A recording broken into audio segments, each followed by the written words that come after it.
This is Speaking of Shakespeare, conversations about things Shakespearean. I'm Thomas Dabbs, broadcasting from Aoyama Gakuin University in central Tokyo. If you are joining us on YouTube, you should know that this program is also available on your favorite podcast platform. This talk is with Jean-Christophe Mayer, who is a research professor employed by the French National Center for Scientific Research, or CNRS. He is also a member and the deputy head of the Institute for Research on the Renaissance, the Neoclassical Age, and the Enlightenment, or IRCL, at the University of Paul Valéry, Montpellier III. We will talk about Jean-Christophe's role in CNRS and IRCL, and also generally about his research, including his views on postmodernist theory, and also about his recent book entitled Shakespeare's Early Readers, A Cultural History from 1590 to 1800. This talk is funded by the Aoyama Gakuin Information Media Center. This series has been maintained with support from the Aoyama Gakuin Institute of the Humanities and from the Japan Society for the Promotion of Science. Jean-Christophe, thank you so much for joining our little series here at Speaking of Shakespeare. It's a great pleasure. Thank you for inviting me. Thank you for having me. It's our pleasure. The pleasure is all ours. And I wanted to make sure that our audience knew who you are. You are a research professor employed by the French National Center for Scientific Research in English. The acronym for that is CNRS, and you are also a member and the deputy head of the Institute for Research on the Renaissance, the Neoclassical Age, and the Enlightenment, IRCL. Again, that's IRCL at the University of Paul Valéry, Montpellier III. Along with this administrative and research work, you have been the author of many articles and a book that I love entitled Shakespeare's Early Readers, A Cultural History from 1590 to 1800. And that's out of the Cambridge University Press. That's not your only book, but that's your most recent one. And Yes. I'll get a chance to talk about that. And I certainly want to insert your work in Japan, seeing as we're in Tokyo. I'm in Tokyo now, not we, but I'm in Tokyo now. And I have colleagues in the Shakespeare Shakespeare Society of Japan, and they will be very interested in the work that you've done at Meisei University. So let's start out with your work as a research professor and also as a deputy head. Yes. Well, I was recruited in 2000 as a junior research professor. And about 10 years later, I got promoted to what you would call either senior researcher or a directeur de recherche, which in English would translate as research professor. Yes. So in other words, I'm very lucky in the sense that and I realize that I am lucky because it's like the CNRS gives you, so the National Center for Scientific Research, I'm sorry there's so many acronyms, the CNRS, gives you the opportunity to carry out your research without any teaching and for life. I'm jealous. So as you can imagine, places were quite hard to get, and I didn't get in first time. So just to reassure you, and they are my main employer, and we are recruited in Paris, and I know that Belgium has a similar organization called the SNRS, but I'm not sure it's for life. So it's like an endowed chair, but without the money with it. If you see what I mean. And so, yeah, it gives you a lot of freedom, and also a lot of freedom to move around topics throughout your career. Not just stay, you know, because I would say we lecturers, senior lecturers, professors, because I used to be a senior lecturer as well in my early career.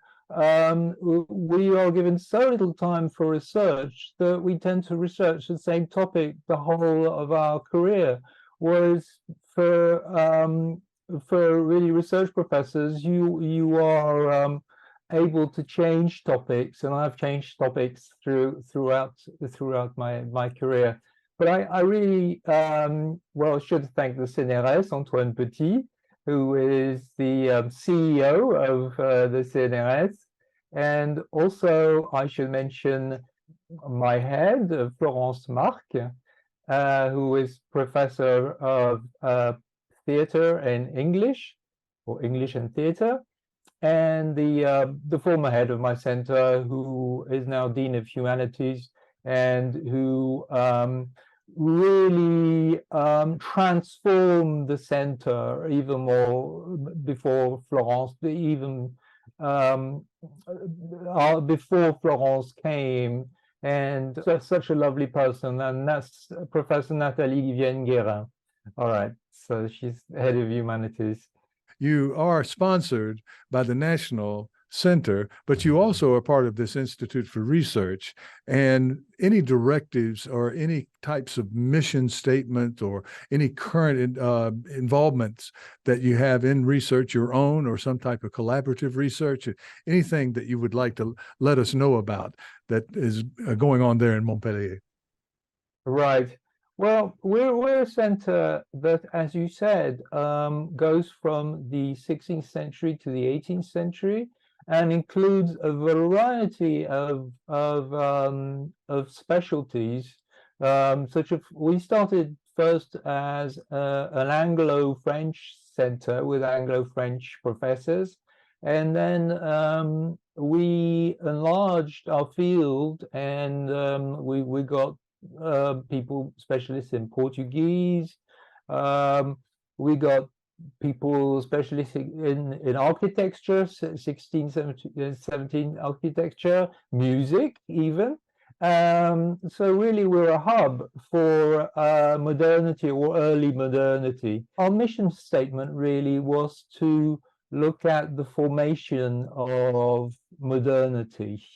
Whether, you know, the term modernity is used properly, and what does modernity entail, or what does early modernity entail?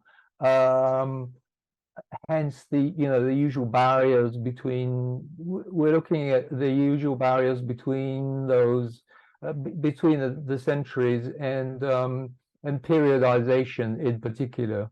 We're very much involved in that. As far as my general mandate is concerned, coming from the French National Center for Scientific Research, well, that's quite simple. Dépasser les frontières, which means going above, going beyond borders, in science.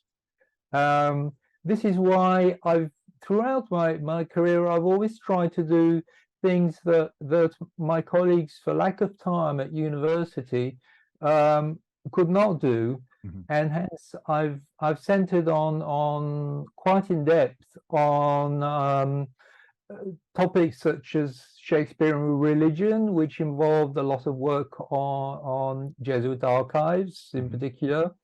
And nobody, well, it would take not a lifetime, but 20 years at least to go into it, whereas it took me, well, about 10 years or a little less. And then I moved on to Shakespeare in theory.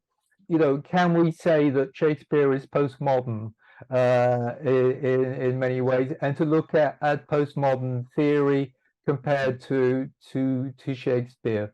Other, of course, researchers have done that, but it really meant going through the whole corpus of Derrida, Foucault, etc., and look at and pointing sometimes at how old-fashioned they are, compared to current French research, like Antoine Compagnon's research, which is totally, I think, totally unknown overseas. My leading thread throughout my career has been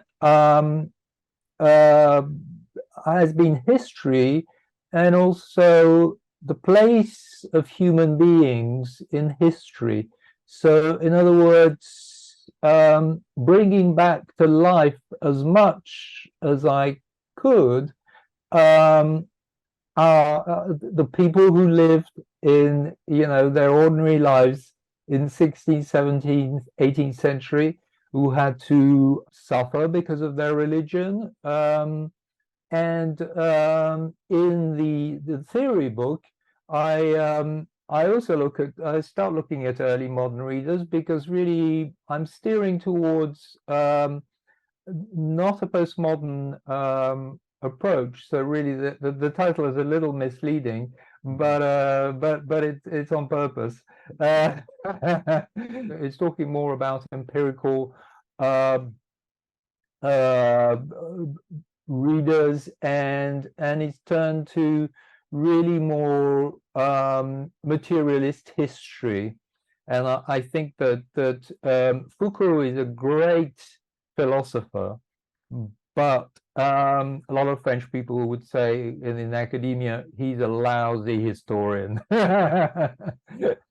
Well, I noticed this in your writing a while back, and quite liked it. You are critical of post-structuralism in the sense that it does tend to levitate upon above the empirical evidence of the subject that it's dealing with, and not look at the material base. And I do think Foucault could be a portal to that, but probably more immediate would be Wolfgang Isar or Hans Gauss, the reception theorist. You have modified this idea of reception. I worked in reception, and I still do, but adaptation in the sense of bringing forward the details of readership, even down to a pen that you may find somehow in a page of the first folio, or a wine stain, perhaps, or those kinds of things who reflect what we might call the actual reader or the actual time. But this expands beyond just the readers. It's a material based, the publishing, the modes of production, that sort of thing. And that's very strong in your book. I'm very happy to hear that the Institute really seems to have this material base, empirical base, that I find to be interesting. Maybe it bores some people. It never has me. And so we have a slightly more, well, I'd say different. I was going to say exciting, but I think it's different, really. Strain within the center. We have a very strong team of which is led by Florence Marc, whom I've already mentioned, the head,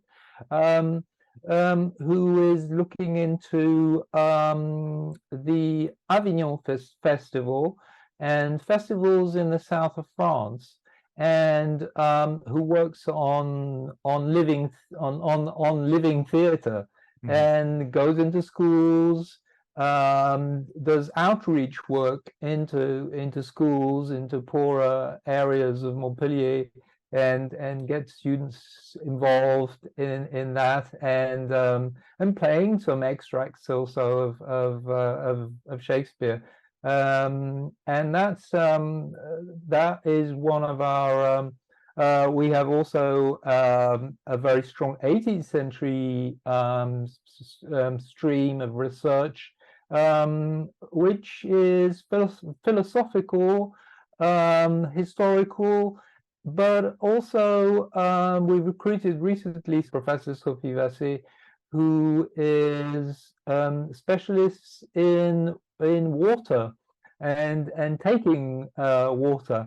So she's specialist of like cities like Bath, etc. So she's very interested in, again, in the humane, the human element, as well as the metaphorical element. And she's a very dynamic person, very smiling, very dynamic person. So yeah, you could say there are about four very strong strains in the center. As far as my work is concerned, well, yes, it is true that it is my book on theory was a book on anti-theory, really. Even though I tried to save some of the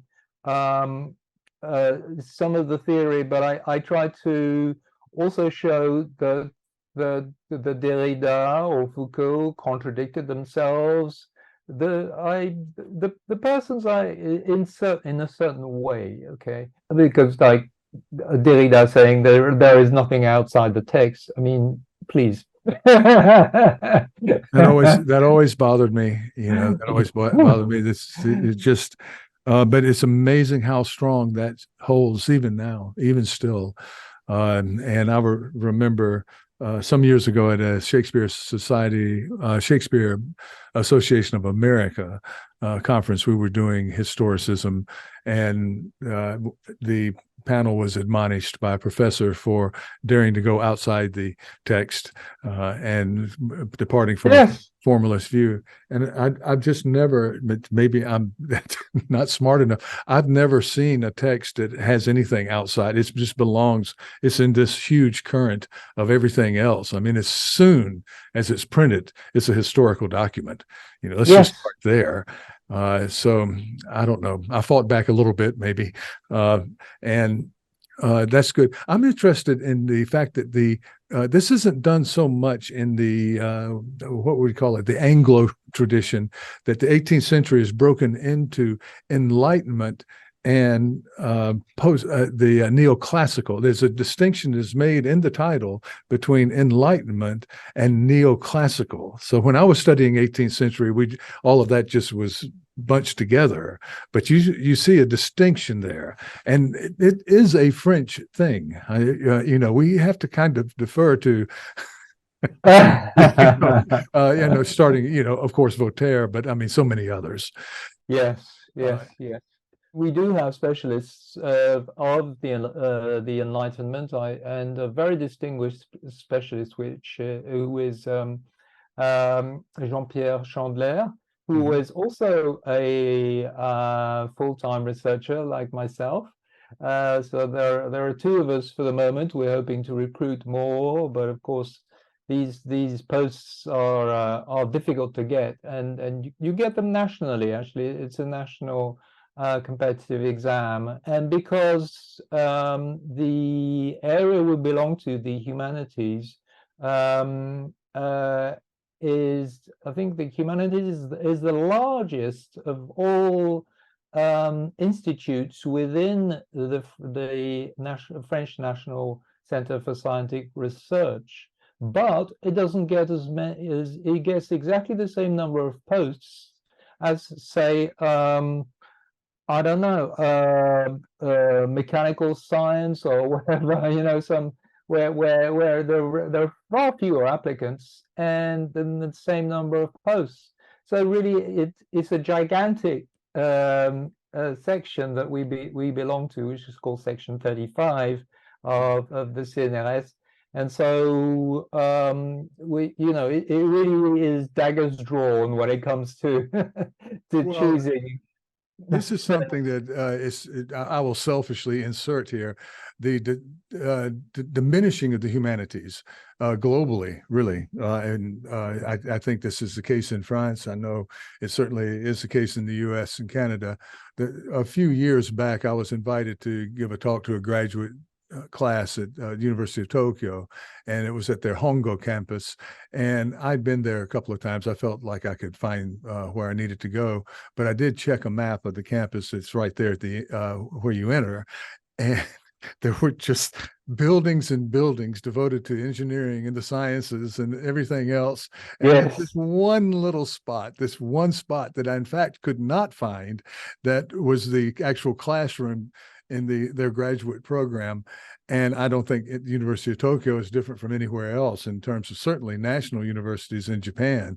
But I think if I were to go to the Ohio State University, I would see the same kind of map and so forth. And there are two things about that. Well, that's a shame. Number two is that I keep hearing on news broadcasts and so forth how our young people are being indoctrinated to Marxist or gender studies beliefs that they go to college. And I have all of these friends who graduated with degrees from STEMs programs throughout whatever the U.S. And not one of them ever has seen a gender studies program in their college career. They never saw that. And if they went now, I think they would probably take a couple of classes in composition, maybe writing and maybe a critical thinking or something. But the public imagination is that there's this enormous influence that the humanities has on young people that is largely negative, making them feel bad about themselves. And I want to say, no, it's not that big. There are not that many people in there, and we would like it to get bigger. And by and large, what most of us do are the kinds of things that we're talking about now. We're looking at cultural history, and we're trying to cross borders and build on collaborative, interdisciplinary research. Yes, yes, yes. Well, you see, you mentioned the word interdisciplinary. One of our goals, and one of the goals that has been given to us by the CNRS is to, but more generally also by the university, which has its own research policy, Université Paul Valéry Montpellier 3. One of the goals is to cross borders, as I was saying, but also go from interdisciplinary to transdisciplinary, in the sense that we then have a chance. Of course, it cannot be decreed. You have to be very good in your field, first of all, to be interdisciplinary, as you know, and then, as we say in French, si la mayonnaise prend, if the mayonnaise is is a success, if the mayonnaise is a success, then you can get some degree of interdisciplinarity, and people start really finding links that are not artificial at all. And then there's a further step that is transdisciplinarity, which involves not only the humanities, but also the science, the sciences, and what we call the hard sciences, if you call them that in Sure. English. But Sure. yeah, 20 years ago, say, or 30 years ago, nobody had thought of, because this was the reign of new criticism, etc., and the text for the text. Nobody thought of linking up, or hardly anybody, I should say, to be fair. Hardly anybody had thought of linking the humanities with medical studies. And now it's become an actual field, a new field of knowledge. So really, that's our aim, is to create new fields of knowledge, and it's a very difficult enterprise, believe me. And it takes time. It takes individuals who want to work together, but ultimately, this is what makes what the world move on, research move on as well, and opens up new areas of pertinent and helpful, because we mustn't forget, of course, why we're doing this. We're doing it not just for us, but also for the general public. And after all, we're doing it for the taxpayer, as we are reminded every now and again. And so, yeah, this is the ultimate, the creation of new fields. But we're trying, first of all, to be very good at our disciplinary, on a disciplinary level, and then to build, and we constantly have interdisciplinary seminars during the week. We have at least 3 per week, so that's a lot to organize, but we do have admin staff that are really very good. Vanessa Cunherbla, in particular, our secretary, who organizes these events wonderfully. And to pick up on what you were saying earlier on, you were talking about Tokyo. The last chapter of my book on theory was on going back to the empirical and the material and the human, and it was on Shakespeare's. It was on readers, on Shakespeare's real readers, so to speak. Not in the sense of, Stanley Fish, is there a reader or is there, in this class, is there a reader in this class? Is that correct? Yeah. Anyway, and so I went to, shortly afterwards, I went to the International Shakespeare Conference in Stratford-upon-Avon, and that's headed now by Michael Dobson, as you know. And there I met somebody who eventually became a very, very good friend, and that's Atsuhiko Hirota from the University of Tokyo. Maybe you know him, who is a professor there. By reputation, yes. Yes, and he was so kind that he said, "Do you know that we have more first folios than the British Library?" So, and also we have early modern documents at Meisei University in Tokyo. Yes. So I want to interrupt just a moment and just finish up with Montpellier. I'm sorry. Well, that's no problem at all. What I wanted to do is make sure that our viewers and listeners know that Montpellier is the perfect place for this type of research. The town itself, I've been there a couple of times, 3 times, in fact, on my travels, because my wife and I are partially in Barcelona, and sometimes we just drive up the coast. And yes, it's only a 3-hour drive. Yes. There we are, and then beyond that, there's all of this stuff. It's just wonderful all the way through. But the town itself is just this perfect collaboration between Old Town and New Town. You have the old city that is very well preserved and very charming, and then you have the new, the Olympic Training Center and so forth. That is just one of the finest examples. I told my wife, I said, "Man, when the French decide they want to do something right, they get it right." This is just it's modern. The modernity is there, but also with a bow, as we're in Japan here, and a bow to the neoclassical roots of of whatever. But it's just amazing, the combination of old and new, and it sort of fits in with the research. But then I'm sorry, that was sort of rude of me, but let's move on. Let's move on to Meisei University and some of the things that you did. You were in Japan, and I talked to people and I realized they were here and we didn't know each other at the time, but I'm right in the center of town. I wish I'd had a chance to meet you. Oh, yeah, what a shame. Yes. But according to the acknowledgments in your book, and you do acknowledge Noriko Sumimoto at Meisei, and also Atsuhiko Hirota that you have at Kyoto University.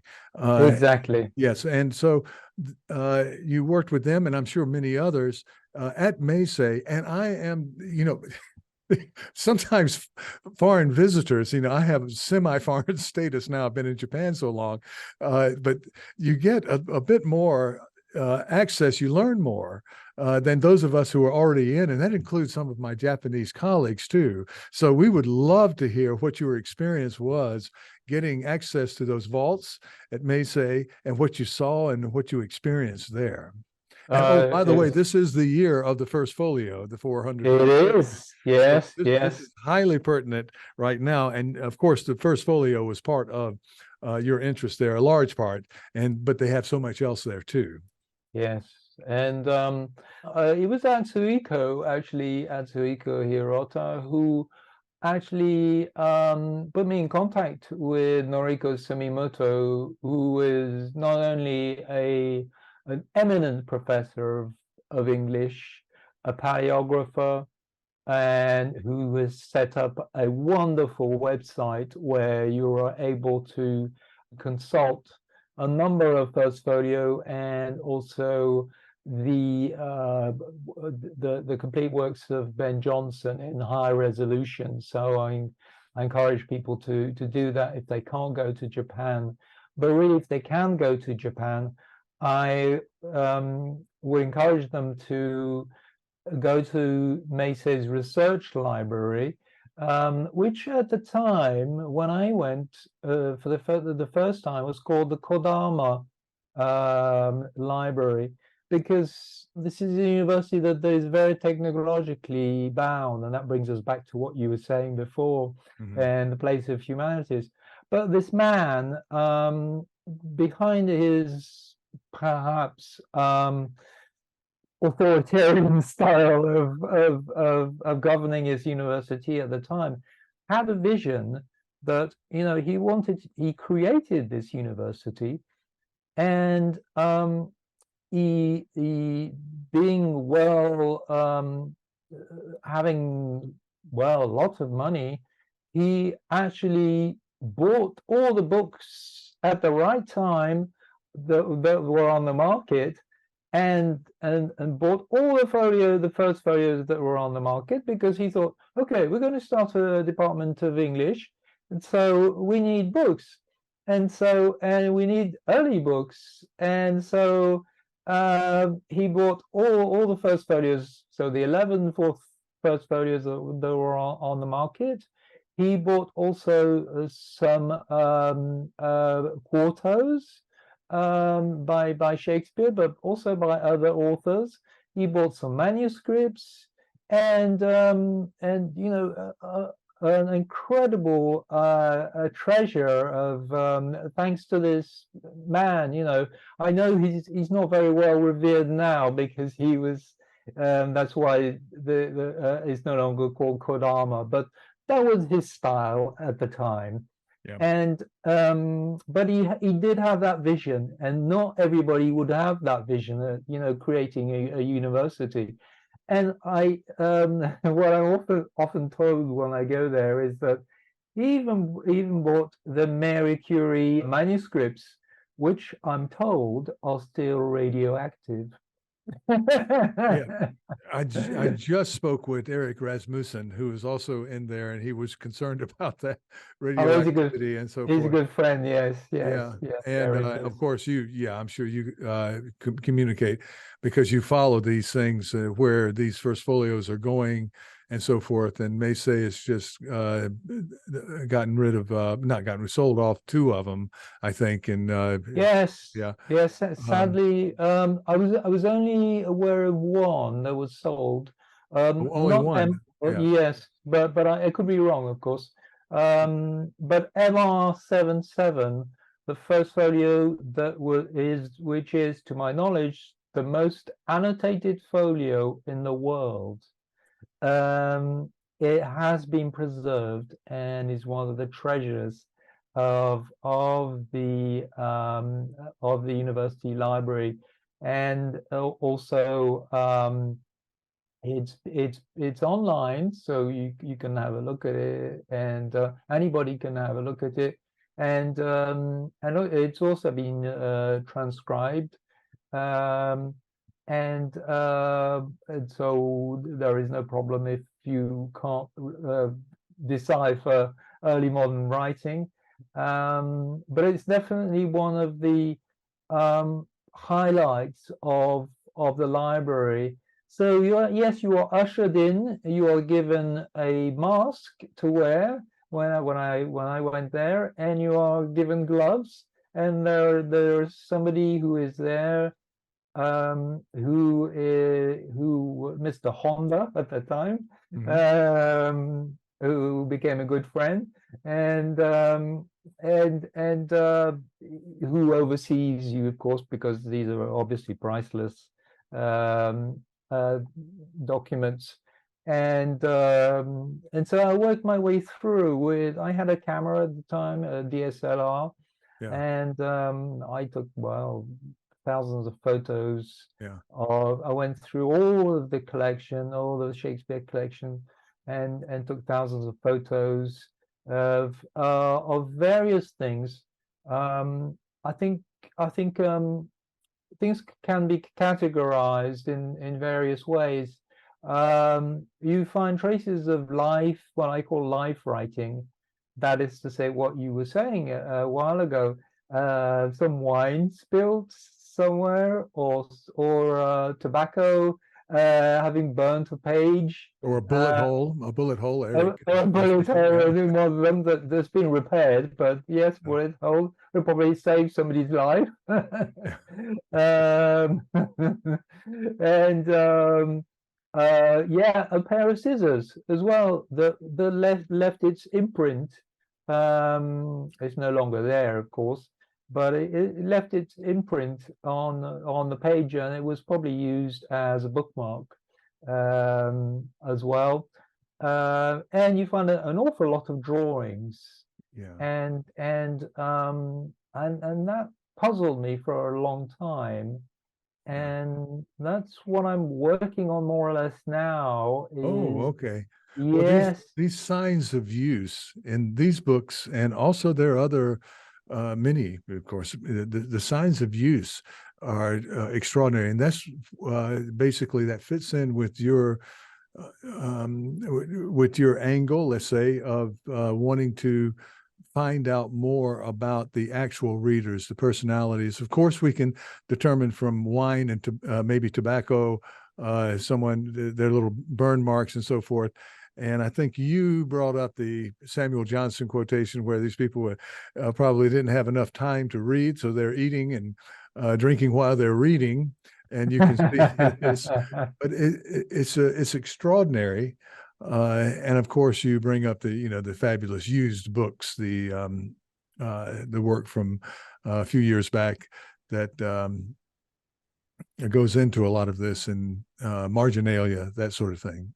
Yes. So yes, that was the other aspect. It was looking at, so the first one of the main aspects, which of course was quite attractive, was finding traces of human activity in books that are so-called, that people would call dead books, dead boring books. Well, no, they're not dead boring books at all, and they have a lot to reveal. And yes, then I focused on marginalia, and there's a lot of it. And I plowed through hundreds and hundreds of not only in Tokyo but elsewhere, as you can imagine. I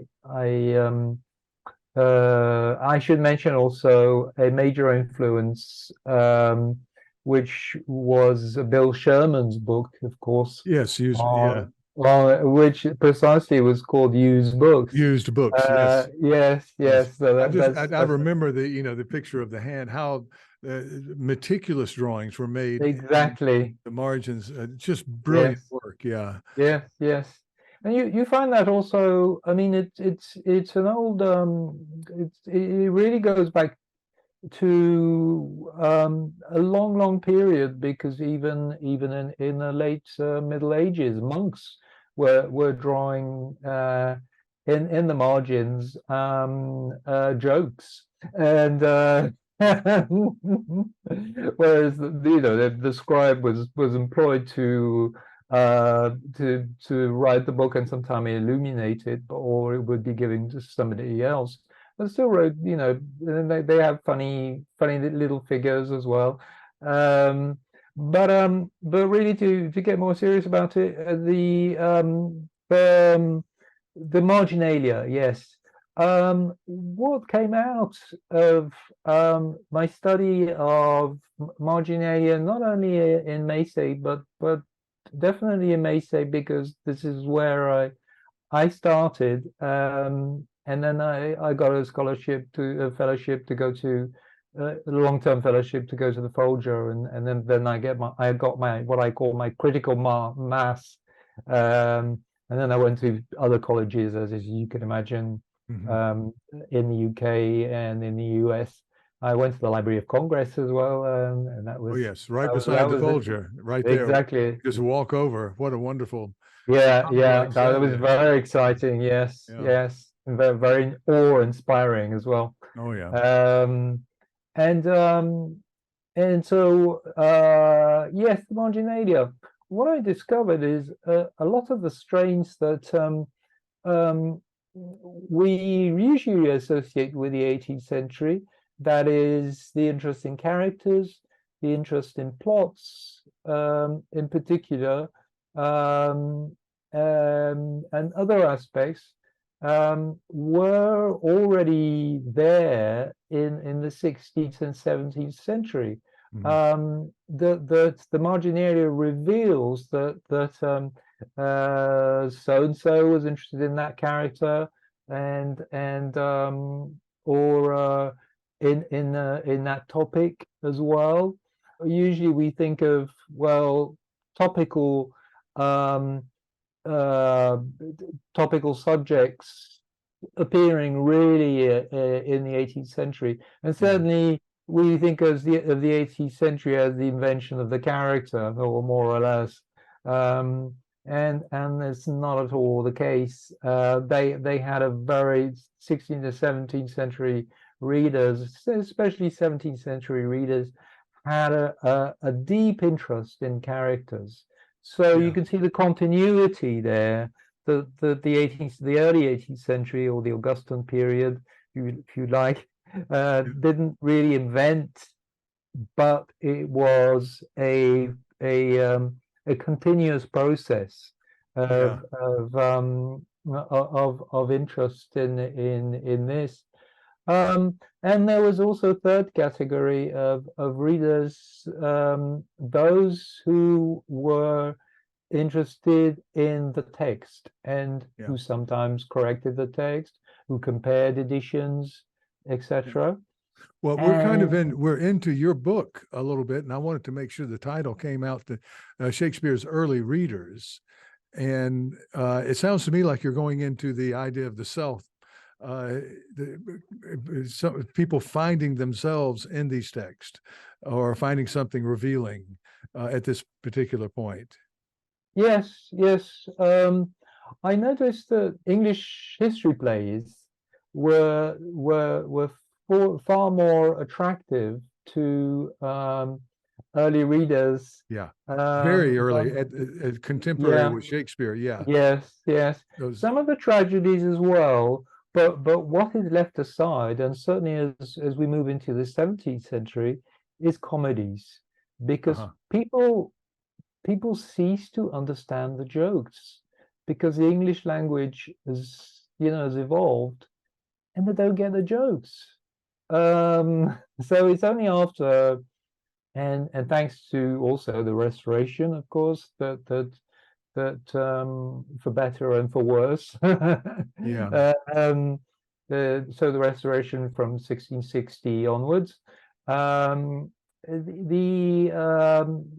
it was thanks to them, who were actually the writers at the time, who pilfered Shakespeare, but also made his comedies popular again, because Shakespeare ceased to be easily readable, apart from his history plays and some of his tragedies, already by the end of the 17th century. So there's no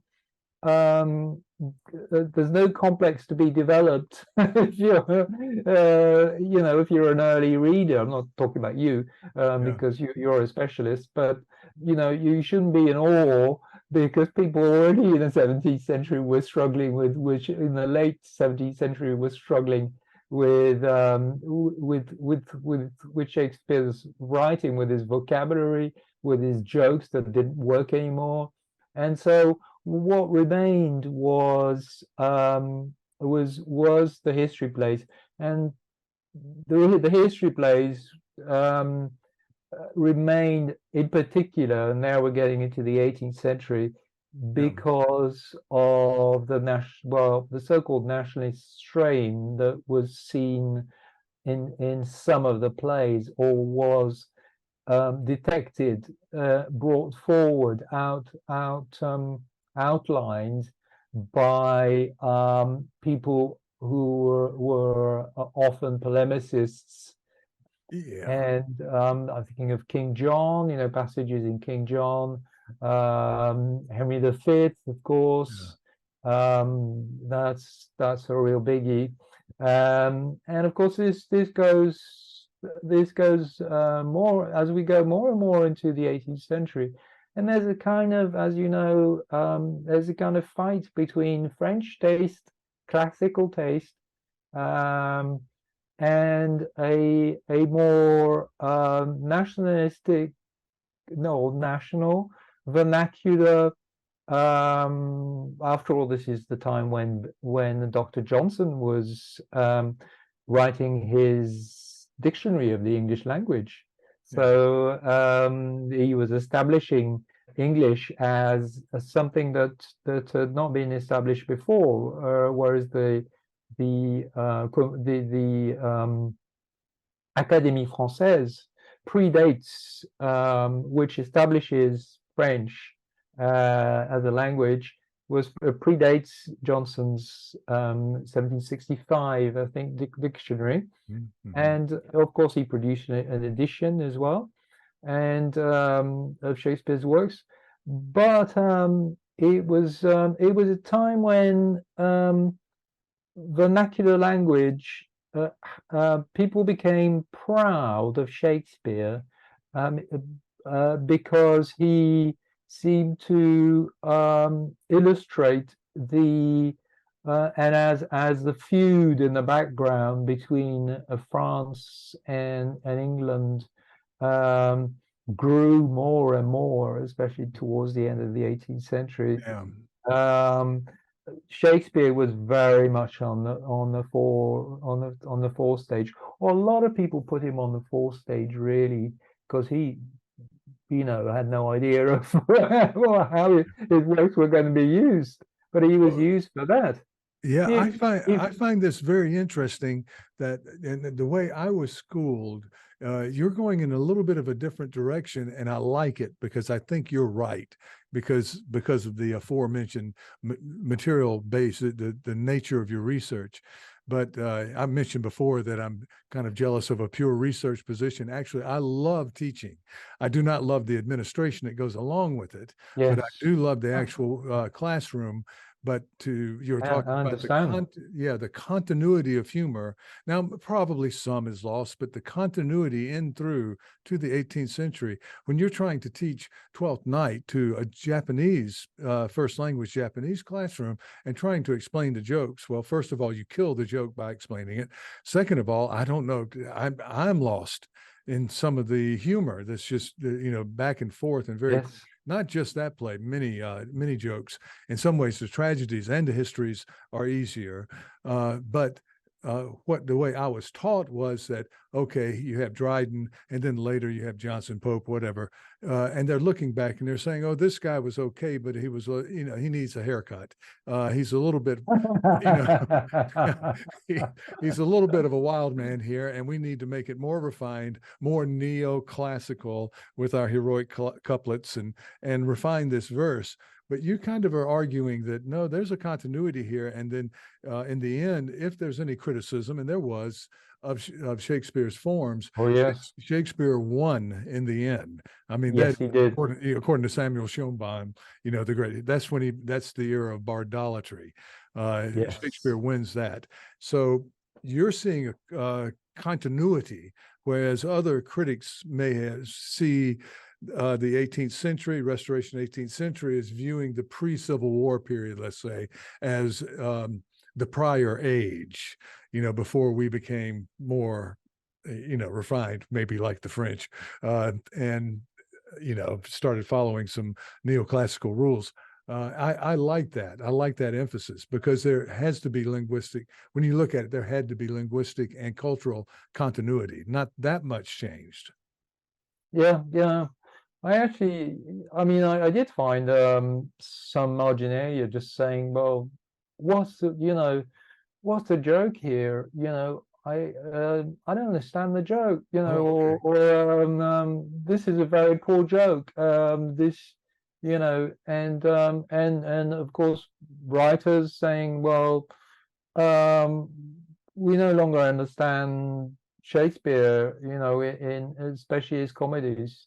Um, but really, just to go back to the end of the 18th century, we mustn't forget women, and women were very, very influential, especially somebody called Elizabeth Montague, who Mhm. fought throughout her life and through her famous salon and the blue stockings and movement, who fought for a Shakespeare that was an untended garden, but a beautiful one.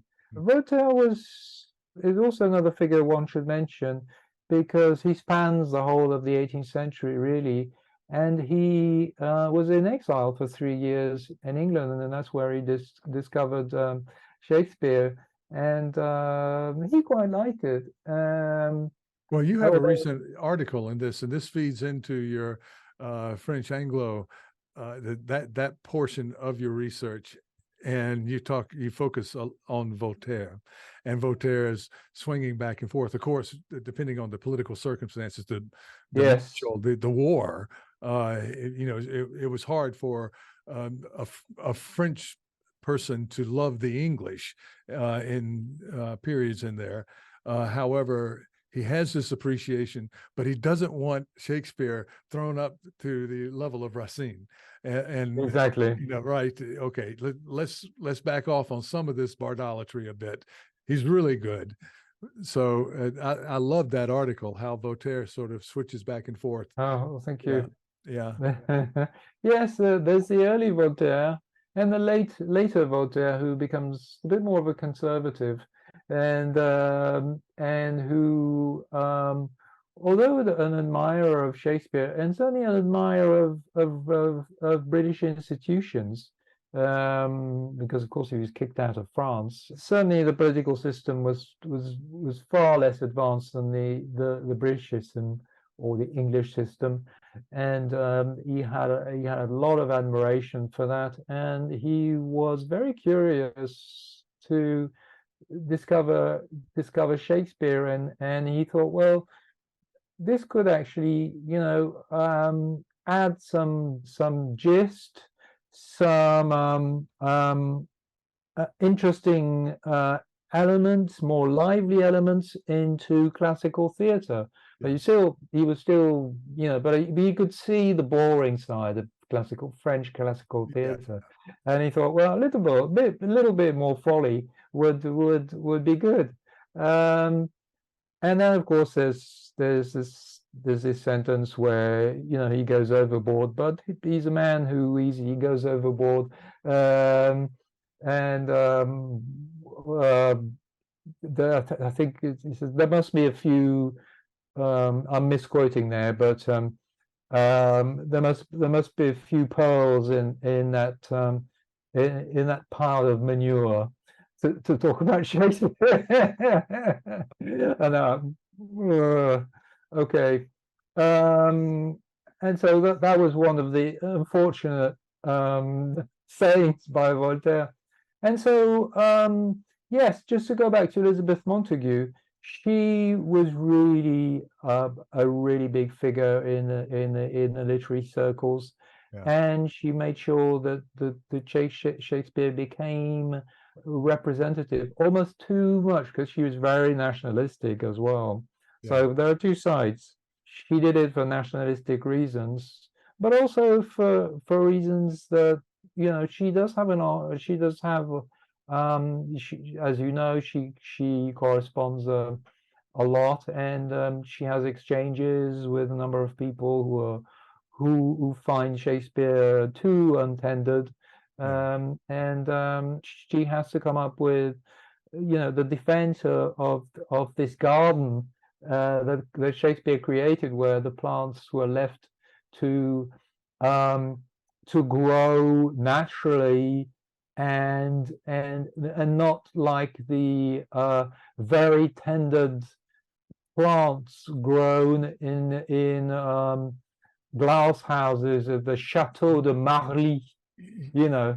and that was really against the French, and that was her way of showing that it might be untended, and it might be it might be less. It certainly is not neoclassical, but at that time, even the neoclassicals in France, they changed. Yeah. And they changed. The absolutely perfect neoclassical garden, right? Which at some points, when you reach that kind of perfection, you lose something, right? And exactly. That if it's a garden, an actual garden, or if you're using it as an analogy for whatever a literary stance, you do want something wild in there, unpredictable, exactly, and going a little bit crazy here and there. I can see that dynamic, and that element, and yes, there's a French neoclassicism and there's the British neoclassicism, but when you look under just a little bit, just look under the hood of that vehicle, whatever, you get these guys like Sheridan Congreve, you get a lot of raucous, I mean, the drama, yes, it just went, it's formulaic, but brilliant stuff. And I don't... They weren't aping the French, no. They weren't aping the French in no way. And sorry, I interrupted you. No. That's I'm trying to go back into the early modern period, where I'm very interested in the material base for this explosion in drama in the Shakespearean period, but before Shakespeare, which I think can be identified to a few accidents, cultural accidents in some way, or at least unintended outcomes of things. But Reformation involved a lot of destruction of property in London, and a lot of it was absolutely reckless, and it led to, and I won't go into the whole business, but it led to a kind of flourishing of the print industry, and then from that, these dramatists started drawing from it, and as you point out in your book, more people could read, and the playwrights know this, and they know the stories that are in circulation, and bam, put it on stage. If Mario Puzo writes this book about this Italian crime family, pick it up, throw it onto the screen, right? Because we already have a base here of, readership and so forth. They knew how to do that. And I don't see the same thing happening in France or really on the continent. There might be some isolated cases, but it seemed that the drama stayed. The sum result is it goes all the way from the aristocracy to the common person who can, at least, even if not literate, heard the story from a friend who is. Or what David Cressy you cite frequently, whose work I just love, calls the semi-literate. We can't discount that. Hey, tell me the story. You went to see the movie. I couldn't see the movie. I'm old enough to remember where if you missed a movie, you missed a movie. It was going to be a long time. You couldn't stream it. So please tell me what happened, and a good storyteller can do that. And then you want to see the play. I don't see this happening in France, but I want to ask you, do you see it happening, say, in the late 16th, early 17th century in French theater, where it sort of opens up, let's say in Paris, for the general public, and the same play played for them could be played to the, to the court? Well, there's the case of Molière.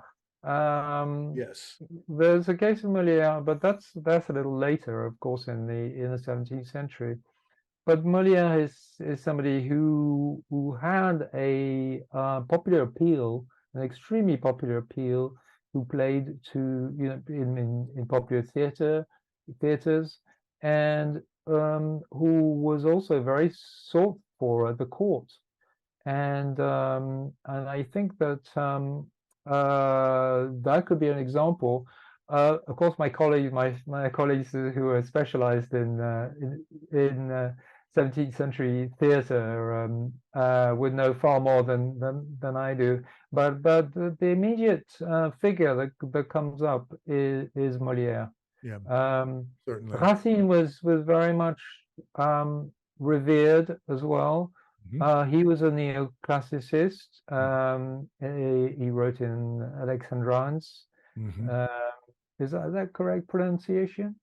I think it's as correct as yes. Okay. I'm sorry. It's true that it's sometimes daunting for school children today, but if you really get into it, it's quite beautiful. Yeah. And Corneille as well, but they were not as popular. Certainly Racine was not a popular. It was more like court theatre than popular theatre. Now there must be, I'm sure my colleagues would correct me on that, because there must be one dramatist who was both popular and also well sought of in the court circles, not just like Racine and Corneille, but as I say, Molière is the typical example of somebody who could play on different levels, like Shakespeare. I mean, after all, Shakespeare was part of what you would call the intelligentsia, or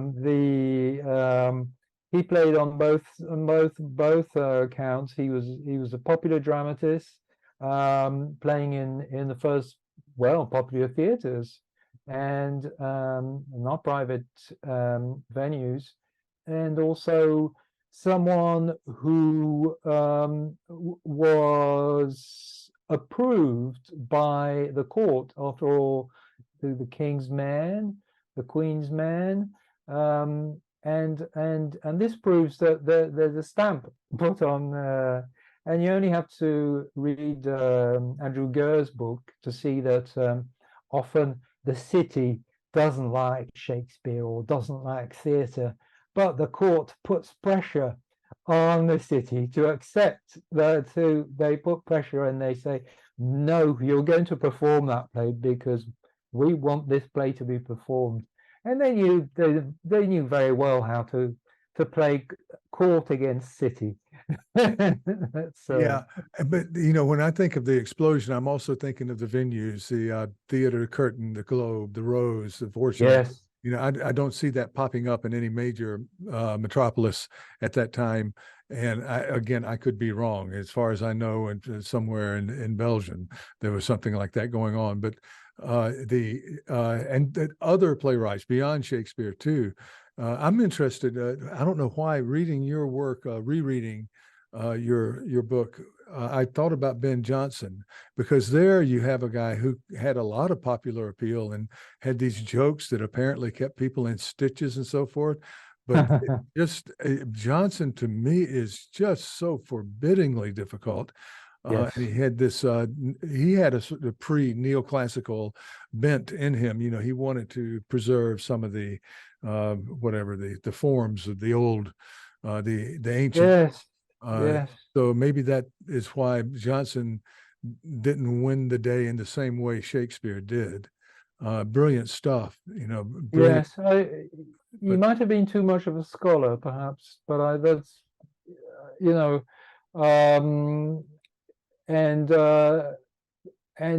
his way of writing. I know that I once spoke to somebody from the RSC, had a voice department, and asked him whether on the difference between Jonson and Shakespeare. Well, Yes, well, when I work with actors with Shakespeare, they're obviously, daunted because, it's the apex of a career to be playing Shakespeare. But when they come to Johnson, I could see their eyes glaze because they don't understand what they're saying. It's just beyond them. It's not stuff that is easily put into words. And for the voice department of the RSC, it was a very, very big challenge. Johnson was a very big challenge. He's very inside. His humor, even when he's being raucous and on yes, the city references and so forth, almost as if you had to be there. The joke that yes, you had to be there it's to the get. in joke. Yes, Or know a lot about the type of courtier he's making fun of and so forth. I'm thinking of Every Man Out of His Humor. There's nothing off-putting about that. There's a lot of great humor in there, but you have to know a lot to get the joke. Yeah. Just to go back about your point about European theaters, I think you would have to look at possibly Italy as an example, the Commedia dell'arte, and the use also of not so much theaters as such, but various venues used for theater. Very early with Italian playwrights, and as we know, Italians were far more, well, this is a teleological view of history, which I don't like, but I was going to say advanced. No, they had a different Renaissance, which was earlier, and I think that their theaters certainly sprouted much earlier than ours. Well, ours, I'd say. Yeah, and let's go the opposite way from teleology. Let's just face it, they had good stories, and somebody wrote those stories down, and in one case, those stories are translated into French. The French love the stories. They're translated into English. Exactly. English love the stories, and then the playwrights pick up from the stories. You can just see exactly. Exactly. Back to the Italian, and they wrote down their stories, and they had some great stories. Of course, the French did too, and that's it just became kind of a feeder into the London stage, and even Shakespeare. No, it would be a mistake to on a European level to not to see the circulation of texts. And the translation or the polyglossia of at work throughout Europe, and the circulation of text, which brings me to another influence of mine, which the historian Roger Chartier, who did some very good work of himself, and who's also worked with Peter Stalybras as well, and who's a brilliant guy as well, as we know. The circulation, I mean, England is an island, etc. But the idea that we've got of a very contained country is totally wrong. And there were not only circulating texts, but also circulating artists, and circulating artists from the Netherlands, from Italy. There were also people who were doing their European tour and bringing back books. Milton. John Milton. And you wonder if he didn't just draw Eve from Raphael. You wonder, maybe, I don't know. I had a student I wanted to go. She was going to Italy. But I wanted to mention, too, even Ovid, even Virgil, all of that, can be credited to the Italians. But also, I was talking about this boom in theater. The continent was huge in terms of its publishing industry. England was small. And any historian of the Yes. book will just say that, it was a province in terms of what was going on, from Strasbourg to on up to just all the way up through there in terms of the major publishing centers, of course, that were ignited and charged by religious writing early on. And then Yes. Well, that's it is true. structure. That is true that English printing was not as productive as continental and certainly French, but that has to do also with the fact that the English had to import paper from Normandy. The machines they used to print were also a little old-fashioned, and actually we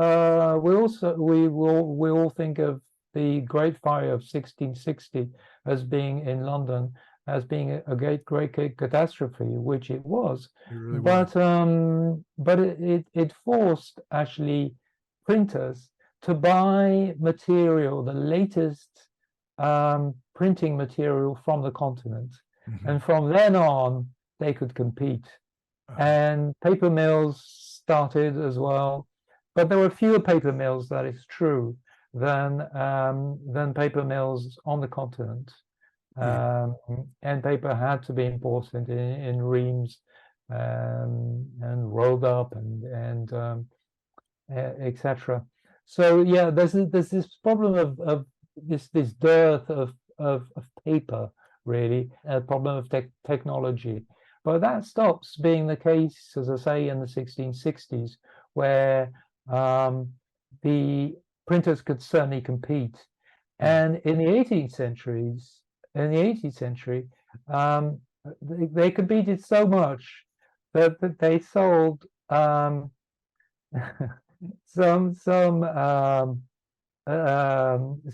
theatre directors chose to print the pond book before the play was performed.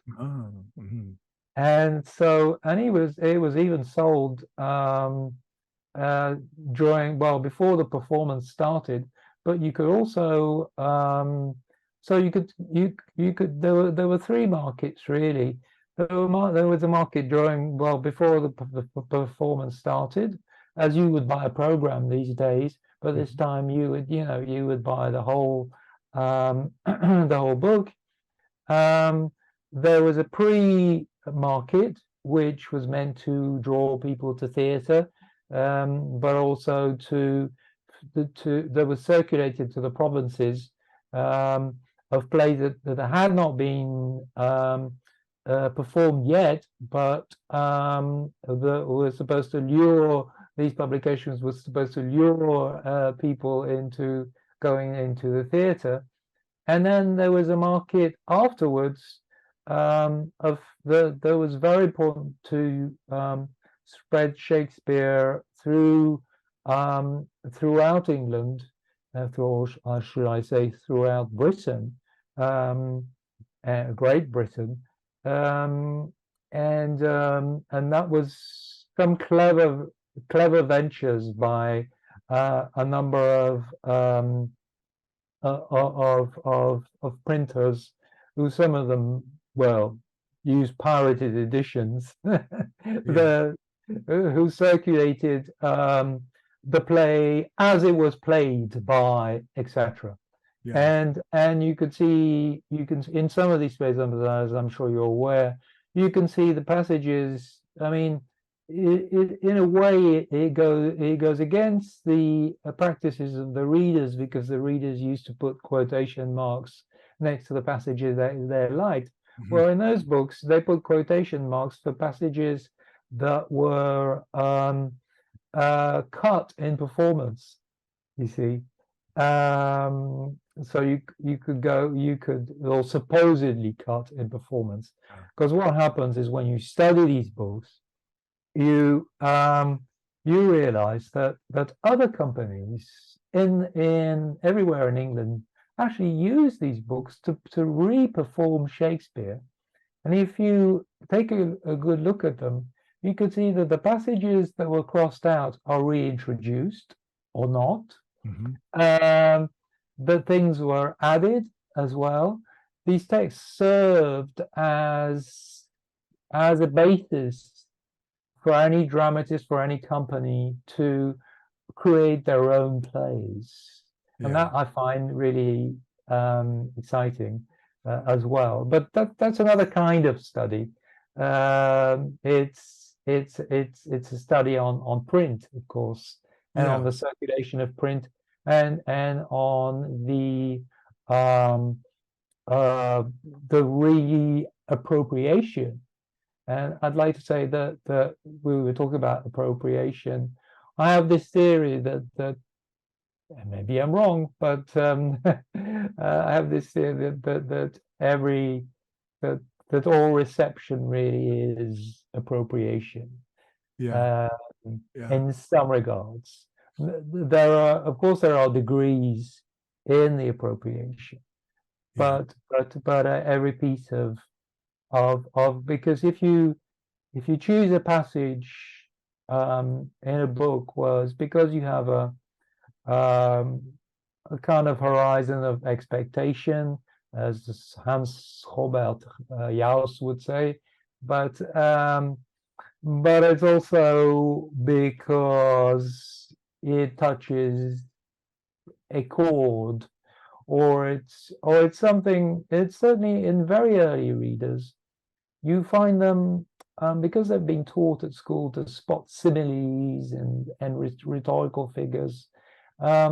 You can see them. That's a case of Edward Putsey's, for example, Edward Putsey's manuscripts, where you could see in the margin simile, and he put metaphor, or he and a lot of people also used Shakespeare's, but that then brings us in the whole area of manuscripts, Shakespeare, and excerpts.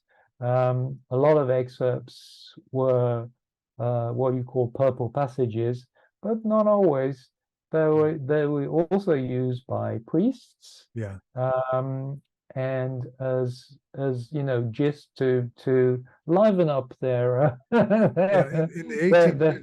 the 18th century, the beauties, I think the collections of beauties come out with the nuggets of wisdom and so forth. I'm sorry, I used the wrong word earlier in our talk when I said adaptation, I think, instead of appropriation. I'm working with the student now on adaptation in Japanese theater. Oh, that's quite different. And it's quite different, but there is a kind of appropriation that occurs in adaptation because you're trying to bring it into that understands. So I was dealing with those two words just today, looking over her writing, and so I wanted to correct that. Yes, and adaptation isn't as encoded as appropriation can be a very vexing issue, particularly in terms of modern times, to what extent, you can do it. I mean, you have to try to make something relevant to your audience if you're in theater, or if you're writing, or if you're in translation. But I did want to jump a little bit to translation, because I'm assuming that Jean-Christophe was born in a French-speaking environment and may have encountered Shakespeare first through the French language, right? Am I right there, or? Not quite, actually, because I remember as a child, my mother was in France, because we're from the Nice area in the southeast of France. I remember my mother studying for her BA in English, because originally she had a BA in German from Royal Holloway, and she had to completely change in order to be able to have a degree to teach English as a foreign language in France. And one of the set plays was The Tempest, and I could hear her speaking, whole passages aloud of The Tempest and talking about the characters in English. And I don't think I'd opened a translation of Shakespeare before that, even though my parents, funnily enough, my English grandparents lived at 62 Shakespeare Drive. But, you were destined. This was, you had no choice. I don't think either of them had read Shakespeare, but they had other worries of their own, Yeah. and maybe I'm wrong actually. But anyway, yes, my first encounter with Shakespeare was The Tempest, and it's still, I think, one of the easiest plays to, correct me if I'm wrong, but one of the easiest plays to teach, and one of the most lovable pieces of writing. And it's often a set play for undergraduates in France. Yeah. So my first encounter was oral. Yeah. The Tempest, if we could somehow separate the text of the play or performance and so forth, is just it's become a little bit of there's a lot of gunpowder under the play now in terms of modern. I was talking with James Shapiro a little over a year ago about how the Henry Cabot Lodge, a famous Harvard lawyer or whatnot in the turn of the 20th century in America, used the play as an argument to push back on immigration, what we would now consider to be and how in more recent studies has become adopted by post-colonial theorists to feature, how the let's say dominant class views of a character like Caliban and Prospero is not. Yeah, so the play just works itself through these circuits of consciousness, but then that's what you do when you're looking at readers here. Horizons of expectations. Yes. Well, I wanted to kind of move toward closing. I do want to focus a little bit more. You write in French. You publish in French and in English. Yes. And, move fluidly between those two languages. And I wanted to, I'll just an anecdote. A friend of mine who was at an American elite university getting his PhD years ago in another century found there was a student, a French woman, whom he felt that he might try to ask out for a date, and he did. He was successful. Good for him. And he very mistakenly took her to Kenneth Branagh's years ago. Kenneth Branagh's Henry V. Needless to say, nothing happened there. Nothing ignited. I don't think he got a second date there. A bad mistake, but bad. The French, the French view of Henry V, and these. Speaking of appropriations, or stereotyping French aristocrats and so forth in this play. I would just like to hear how you manage your interest in Anglo-French, the Anglo-French elements in Shakespeare. And, we can start with Henry V, but we can move on to other things. Of course, we already mentioned your article on Voltaire and his relationship with the 18th century British. But do you see yourself doing more work in that area? Well, actually, work was done in when I was first hired. I was given a project. Well, I was my supervisor at the who became a friend, Charles Whitworth, a dear friend, had started a project on Shakespeare, on English drama and the French. So how the French are seen in English drama. Mm-hmm. So we did a database, which unfortunately is no longer online because it happened that I think we had a series of Al-Qaeda attacks on CNRS because it's state-related servers. So we're trying to rebuild that. Mm-hmm. But we had a whole team of 15 people to work on Shakespeare and France, but also on more generally on English theatre and France. So our limits were 1580, if I remember, to 1640. And what came out was that, on the whole, and I say on the whole because there are exceptions, that one of them you mentioned. On the whole, the remarks about France tended to be relatively neutral, and that was a surprise to us. You know, and of course there's the French disease, theme that runs through a lot of plays. There's the reputation for foppery and overdressing and mannerisms and stuff like that. That comes that comes back very, very often.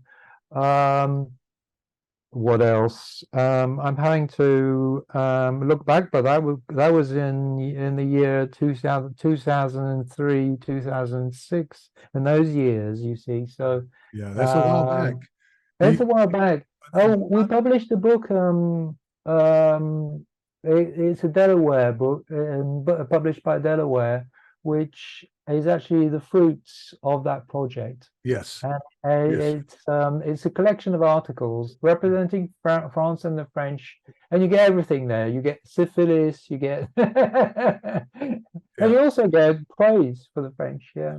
Well, I'm wondering about the converse of that too. What the portrayals of the English at that time would have been in France, and if there would have been the same kind of thing going on, or there may have been a sense of continental superiority all along there through the Holy Roman Empire into France and so forth. I don't know. I just don't know enough about it. I don't really know much about it either, other than a kind of French snobbery that is linked to French neoclassicism, and that French writers tended to look down on what did not follow the three rules, the famous classical three rules of time, place. But I mean, looking back though, you see that Elizabeth, the younger Elizabeth, was courted by, yes. So yes, and it was it could be very possible a marriage there. It was something that was reasonably considered. It was considered a reasonable choice, and that would have changed history a lot. Well, we have that. I did want to thank you for your involvement as an editor with other editors at Cahiers Élisabéthains, the journal that's been quite an adventure. Yeah, and it has now, in terms of literary journals, quite a long history of success in publishing. Thank you. And well, thank you for because journals have had a hard time in the humanities because CE Cahiers has very well adapted to the digital age, and a lot of journals didn't, and have suffered as a result in the humanities. Of course, the science, social sciences were very quick to do that, but that was just done superbly well. There's so many other things I would love to. Just a word about Cahiers. I think I mean our mandate really is to, because we had a meeting a few years ago and we thought, well, we have to talk about the identity of, in order to survive, we have to think about the identity of the journal, and what's our identity? I mean, what purpose do we serve? Well, the purpose we serve is that we a little bit like the journal that escapes me, that's from Florence, that's also online. They do a really brilliant job, but our mandate really is to publish European research, in the sense that can include English research, despite Brexit. forget Brexit, and European research, and to showcase it, because often Shakespeare research in Shakespeare or research in early modern studies has been carried out by the top Anglo American journals, and we wanted to bring new voices to, and especially voices from Eastern Europe. And this is why we are very close to an association which is called ESRA, the European Research Association, and that meets twice yearly, and we get a lot of material from ESRA. So really, I think that's how we found our place. Because if you look, all successful journals are buttressed by an institution. Whether it's Shakespeare Quarterly, it's the obviously the Folio. Shakespeare Survey, it's obviously the Shakespeare Institute. Shakespeare is the BSA.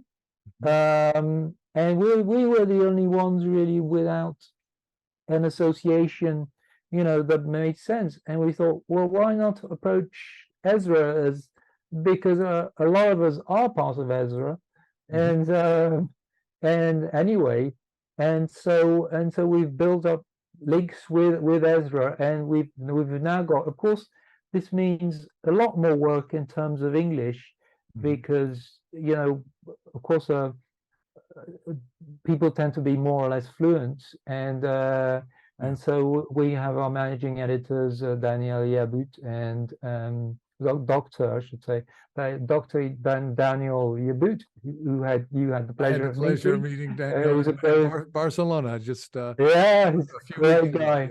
Yeah. He's a great guy. Yeah, and wonderful guy.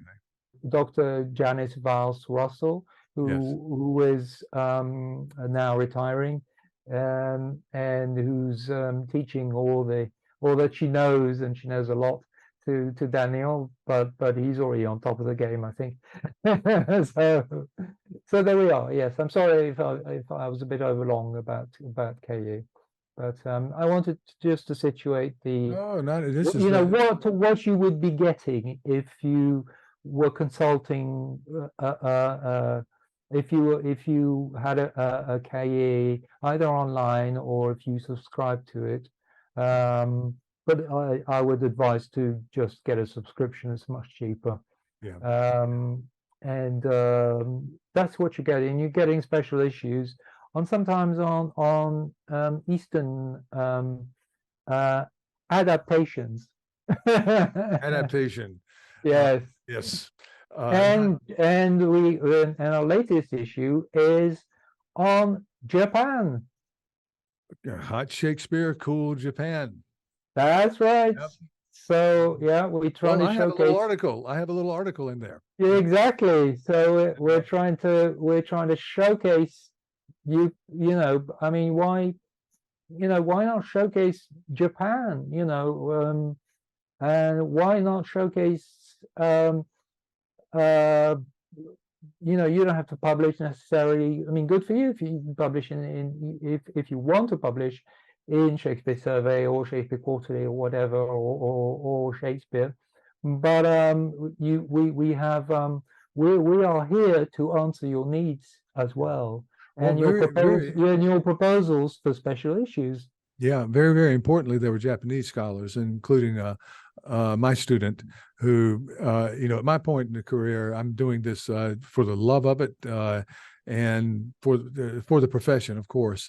But in the younger scholars' cases, they need this. They need this exposure and international exposure, and to have a journal that reaches out to Japanese scholars is just absolutely wonderful and very helpful to their careers. Help them move along the way. Because we often talk about global Shakespeare, but really what we're talking about is Anglo-American Shakespeare. Yeah. If you want to go global, Go global. You can go global now. Yes. It's only Africa now, but we do have African also special issues and African scholars publishing with us. So we're quite proud of serving the needs of people whose needs were not served enough, I Yes. think. Yes, it's wonderful stuff to do. I've tried in this series to make sure that you can really get into the U.S. and North America and not get out of it. I mean, there's many. We all have bubbles. That's normal, There's but so yeah. many, scholars, and I made a big point. I begged a couple of my Japanese colleagues. They're kind of shy about English language speaking long form in English, which I fully understand, having had to do reports here and there in Japanese. It's scary stuff. But in terms of getting published, where you have a chance to have something proofread, for idiom or that kind of thing, there are many, many scholars out there from other cultures who can publish. I feel a little bit guilty that the English has sort of become the lingua franca, somehow along the way. But that's the way it is, and there's so much discrimination against scholars, and this is in Europe as well. That are not publishing in English, and it's a shame. There used to be a scholarly consensus, at least in European, very Western, that if some major German scholar publishes in German, you better damn well make sure you know enough German to read his work, right? Yes, I remember that time. Yes. Yeah, and also French, of course, and we had to qualify in these languages in my day. So that's a problem. We can't solve it here. But what we can do, though, is just thank you so much. There's so much else I would love to talk with you about. It's your morning, and it's my supper time. And so I'm gonna miss that. try to draw this to a close before somebody, whoever it is, comes in and needs you, because I know you're extraordinarily busy. You do so much work in so many different areas. Thank you. Uh, Thank you very much. Jean-Christophe, we just want to thank you so much. We hope we can keep this going and maybe have you on again to update us on what's going on in your research and also in Montpellier. Thank you. Yes. Thank you very much. Yes.